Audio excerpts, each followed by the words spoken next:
Mu je gida. Ai wallahi zai sani. Kale shi, mu je gida. Kada baki manta abin da muka tsara. Ba zan manta, ban manta shi ba. Uban waye? Kari fito ko waye ne?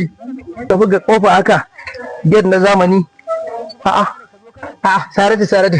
Munafikin Allah ta'ala, kannu. Gidan ku ba manya ne ka zo kana Me gara Allah to na asirinka. me ya faru? Duk abubuwan da kai ya dawo kunnun mu. Na me maganganun me? Duk abubuwan da kai ya dawo kunnun mu. Baka san ma me kai wato. Duk wani shirin da kai mana. Yau ba mutuncin ka da babana ne in kun faɗa masallaci sallan asuba ka gane?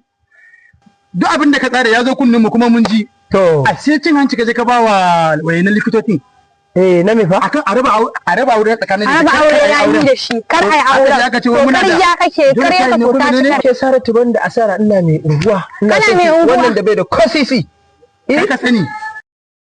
To yanzu ke Saratu banda asara wannan dan gidan samu ne fa kafin ne. Barawo ne fa kwanan nan aka karɓo shi abin da ke kin dage sai shi ke so. Hafizu aka Amma tun da kace kana so na ai na shi. ubana nake Wannan Wannan shi ne ni za ka bani da shi. Ga kana ka tambaye kariya ta yi? Ka tace Ya za ku ƙarya guda? in gaya maka. kuma ga jinin ku bai zo ɗaya ba? Manta A ba. wannan ku ba ni da ke. Babu wani. Ni kake gaya magana? Ubana ne kai? Ai ba ubanka bane ni ubana ne. Kaga